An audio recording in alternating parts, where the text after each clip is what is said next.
Bem, bom dia, muito obrigado pela Comissão de Infraestrutura ter convidado a CNI para fazer uma exposição na comissão. Isso é um grande prazer para nós. Minha apresentação será parecida com a do professor Sena. Eu não conhecia ele, só conhecia ali atrás, tá? Mas nós acreditamos que o setor privado, o maior investimento do setor privado na infraestrutura é o caminho para atenuar os problemas que nós vivemos. Bem, a indústria brasileira ela tem perdido participação no PIB. Em 84, ela representava 35% e, em ano passado, ela acabou com 12%.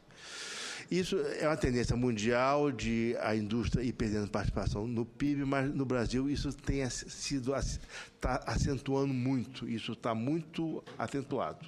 Tá? Bem, apesar dos esforços do governo, redução de taxa de juros, de valorização do real e redução da tarifa de energia, esse ano nós vamos continuar com a baixa participação no PIB. Quer dizer, o faturamento da indústria tem caído. Na verdade, fabricar no Brasil é caro. Atualmente, fabricar no Brasil é caro e as importações vêm diminuindo. 1 em cada 5 produtos industriais consumidos no país é importado. Tá? Esse é o gráfico da queda da participação. Já foi 20%, 30% e hoje é 14% só que a indústria participa nas riquezas do país. Tá? Então, estradas de má qualidade, portos ineficientes, cabotagem pequena, falta de ferrovias, armazenagem, afeta a indústria e sua capacidade de se integrar às cadeias globais de produção. A indústria moderna precisa de sistemas integrados de logística eficientes. O governo já percebeu que o déficit da infraestrutura depende da participação do setor privado no investimento e na gestão dos recursos. Tá? MP dos Portos, o porto, na nossa opinião, é o principal gargalo do sistema logístico brasileiro. Tá? Agora, a MP dos Portos ela não deve ser olhada sozinha, ela faz parte de um programa maior. Tá?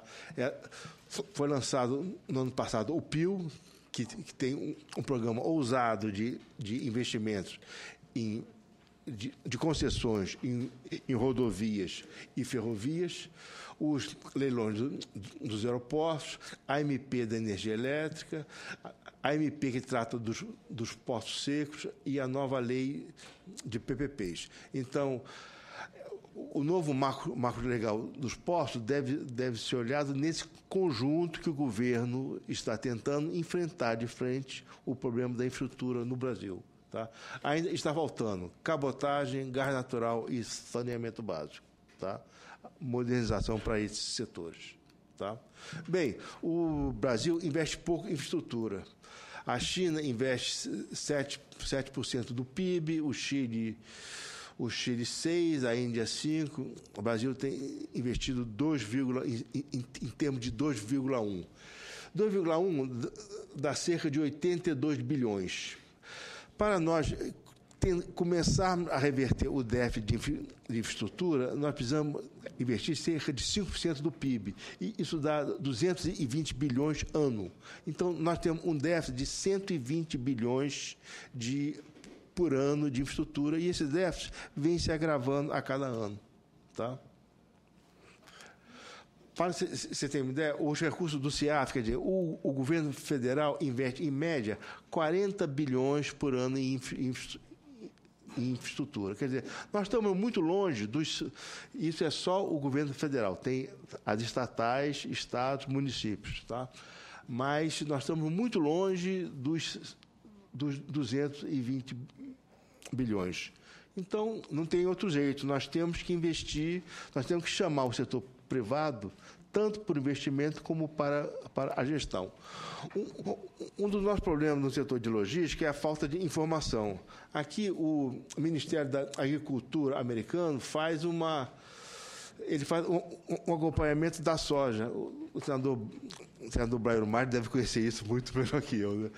Quer dizer, a soja que sai dos Estados Unidos para Xangai, ela tem um preço de transporte interno de $56 por tonelada.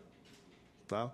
No Brasil, esse preço é 127. Então, apesar da produção ser mais cara do que no Brasil, ela chega na China com preço mais barato do que a soja brasileira, devido ao nosso custo logístico doméstico. Vocês podem ver que o transporte internacional é o mesmo, porque o transporte internacional foi inteiramente desregulamentado, é mercado livre, tá?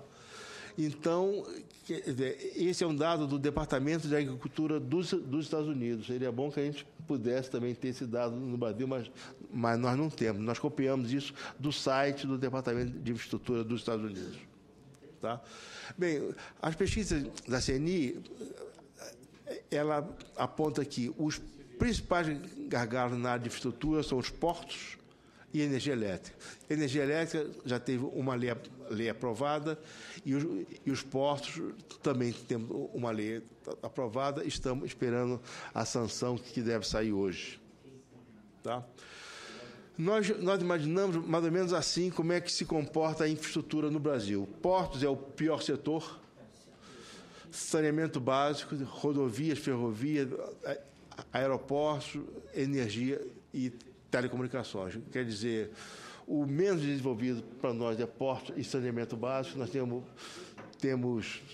nem 50% do esgoto do Brasil é tratado. Nós jogamos 8 bilhões de litros de esgoto in natura em nossos rios, em nossos lagos e mares. E o setor mais desenvolvido é telecomunicações, porque, mesmo com os problemas que existem, a nosso ver, o setor está totalmente privatizado.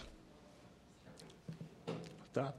Bem, no sistema de transporte, os principais problemas identificados são o baixo volume de investimento, elevada e crescente deterioração da via ferroviária, dificuldade de acesso aos portos, modelo de gestão do Estado ultrapassado e não profissionalizado e modal aquaviário subutilizado. Tá?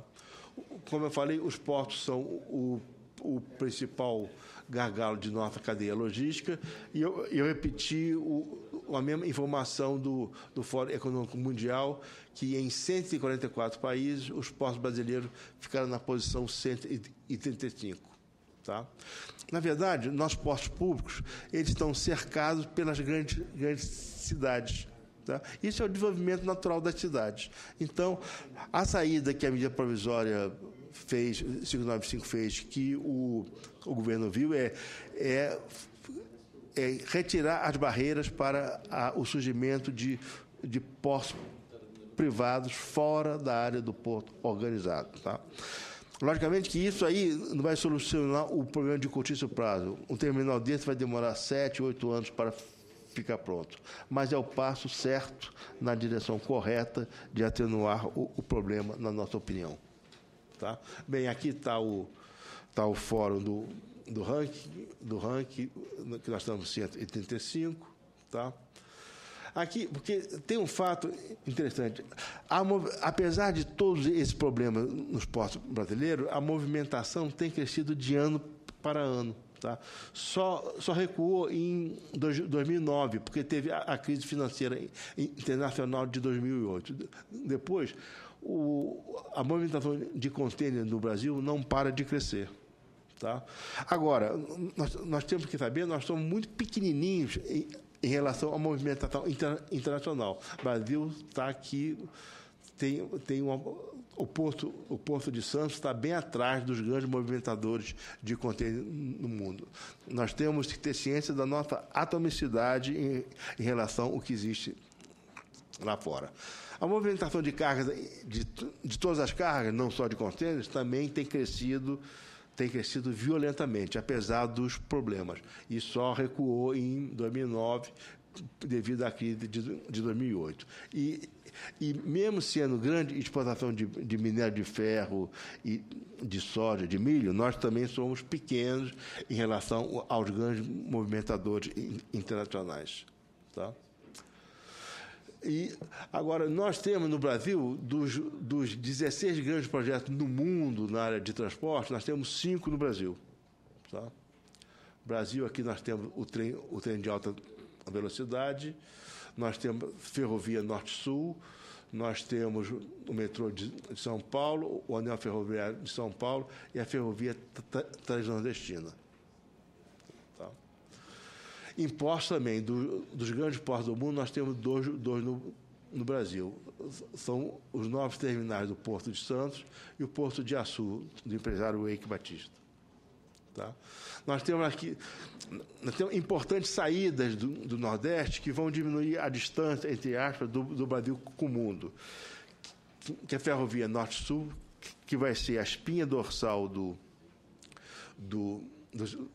setor ferroviário brasileiro. A BR-163, que é um projeto de 30 anos, que nós estamos com esperança que no ano que vem fique pronta, só falta 500 quilômetros de asfaltamento. Duplicação de Carajás, que já está com a licença aprovada, e num prazo mais longo, hidrovia Tapajós Telespires e a ferrovia Leste-Oeste. Tá? Bem, esses são os rankings aí do agronegócio. O Brasil tem uma produção expressiva mundial, não vou passar isso rápido, do milho de soja, nós somos líderes também. Tem a questão da soja, quer dizer, nós estamos planejando fazer a saída pelo norte, por Santarém, porque lá está o excedente na região de Mato Grosso, sul do Maranhão, do Piauí e oeste da Bahia, está o excedente. Quer dizer, descer para Paranaguá e Santos, São Francisco do Sul, é uma perda de eficiência imensa. Tá? Então, o sistema logístico. Agora, eu queria centrar um pouco na questão da lei dos portos, que vai ser a quebra de paradigma. Nós acreditamos que essa vai ser a quebra de paradigma na logística brasileira. Antes da MP 595, os investimentos em novos terminais estavam praticamente paralisados. Tá? O decreto 6620, ele praticamente proibia que o investimento em terminais de uso privado no Brasil. Uma disputa comercial dentro do setor privado de contêineres desperdiçou energia e postergou os investimentos. Os grandes terminais privados que motivaram a disputa com os terminais públicos Porto-Nave, Santa Catarina, Itapuá também, Santa Catarina, Cotegipe, na Bahia, o terminal do Odebrecht, que ainda está em construção em Santos, e o Porto Brasil, do grupo Eike Batista, que, devido ao decreto 6620, ele não chegou nem a sair do projeto. Tá? Então, a questão do porto não é simples de ser explicada. A carga, como eu mostrei para o senhor, está crescendo de ano para ano. Agora, a área nova para a movimentação portuária não tem crescido. Tá? Então, se a carga crescendo, sem espaço novo para movimentar a carga, existe o congestionamento, que são as grandes filas que a gente vê em Paranaguá, Santos, e o alto custo, e os altos custos. E a medida provisória veio para resolver isso. O que ela faz? Ela ordena o setor, revoga a Lei 8.630, que foi muito importante há 20 anos atrás, mas hoje ela se mostrava inadequada. Ela acaba com a distinção entre carga própria e de terceiros. E essa é a principal questão da MP. Essa distinção em carga própria e de terceiros não existe nos outros países do mundo. E no Brasil existia. Ela autoriza que os terminais, que a autorização fica prorrogada por períodos sucessivos. Tá? Quer dizer, ela acaba com um período futuro, porque o terminal privado, a área, o terreno é privado. Então, licitar uma área privada ia ter indenizações, não ia, isso aí não ia ser conseguido. Tá? Ela possibilita a concessão das administrações portuárias à iniciativa privada. Esse, como a Lei 8.630 já previa. Essa será a nova bandeira da CNI depois que a lei, que a MP 595 for sancionada. Nós acreditamos que as administrações portuárias também devem ser privatizadas. Tá?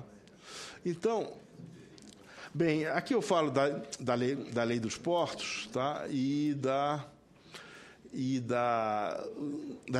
diferença da briga em terminais de uso público e terminal de uso privado, que isso aí a gente espera que já esteja superado, mas eu vou deixar essa transparência aqui. Bem, então, quais são os pontos centrais da MP 595? Ela acaba com a distinção entre carga própria e de terceiro, promove importantes atualizações na regulação dos portos.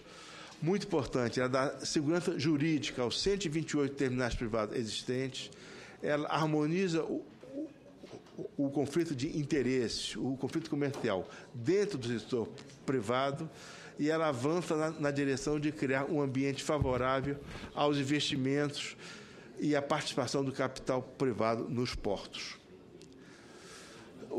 Bem, a lei é um primeiro passo. Depois dela, nós precisamos construir um planejamento de longo prazo bem estruturado para o setor portuário. Nós temos que pensar 30 anos para frente. Na verdade, o Brasil ele começa a fazer o projeto de uma nova obra depois que o setor já está engarrafado, depois que já tem congestionamento. Um porto, um terminal, demora 7 anos para fazer. Então, na verdade, quando um porto, um terminal, uma via tiver com 60% da capacidade, já está na hora de começar a fazer o projeto, já está na hora de licitar a obra. É o que não existe e isso o governo está tentando consertar. Tá? Nós temos que dar prioridade ao PAC aos acessos terrestres. Tá? A administração portuária, volto a dizer, temos que reduzir custos, profissional os seus dirigentes e conceder às administrações públicas ineficientes ao setor privado. Reduzir o longo tempo de modelagem nas licitações de novas áreas públicas e autorização para novos terminais privados. Tem uma área no porto de Itaguaí, no Rio de Janeiro, que chama-se Terminal do Meio, que está sendo modelado há 8 anos. Vai para a CIADOCAS, vai para a ANTAC, vai para a CEP, vai para o TCU, vai para o Ministério Público. Quer dizer, ele está há 8 anos sendo modelado para ser licitado. Isso aí é uma coisa que precisamos acabar com isso. Rever os decretos também das poligonais do porto organizado, resolver o problema dos trabalhadores avulsos. Esse era um problema muito importante em 93, quando foi criada a primeira lei dos portos. Hoje é um problema de muito mais fácil solução, porque na época dos portos nós tínhamos 41 mil trabalhadores de avulso. Hoje a gente tem 25. E a carga dobrou. Quer dizer, hoje é muito mais fácil resolver esse problema do que foi na primeira lei dos portos. Harmonizar os trabalhos dos órgãos públicos que interferem no porto, resolver o problema da praticagem e do espelho d'água, que o Serviço de Patrimônio da União criou uma nova taxa que vai aumentar os custos portuários e, lógico, que isso vai ser e harmonizar as normas de autorização dos terminais de uso privado e dos terminais fluviais. Tá? Muito bem. O que a indústria quer? A indústria quer que um dia o navio, que a médio prazo, um navio desse porte possa atracar no Brasil. O navio dele, ele movimenta 15 mil contêineres. Tá? Hoje... toneladas? 500 mil containers, quantas toneladas no navio? Olha, eu passo isso depois por e-mail para o senhor, mas é que geralmente navio de container é medido pelo número de teus que ele movimenta, tá? Então são 15 mil teus, tá? No Brasil hoje os portos só podem receber navio de 7 mil teus. Esse navio, ele, apesar de ter o dobro de movimentação de teus, ele requer somente mais três tripulantes que o navio de 7 mil teus. Então, a economia de escala dele é fantástica. Esse navio precisa de calado de 18 metros. Tá? 12. Tá? Então, a médio prazo... Agora, a economia de frete, de transporte de um navio desse é fantástica. Eu tenho uma série de slides que falam desse navio. Eu vou passar para a assessoria do senhor. Mas esse navio ele foi construído em 2006. É um navio que já está ficando velho. Ele faz Ásia, Estados Unidos, Europa. Então, a nossa meta deve ser criar as condições para que o navio desse venha ao Brasil e a sociedade brasileira possa usufruir dos grandes ganhos de competitividade e de escala que o navio desse proporciona. Muito obrigado.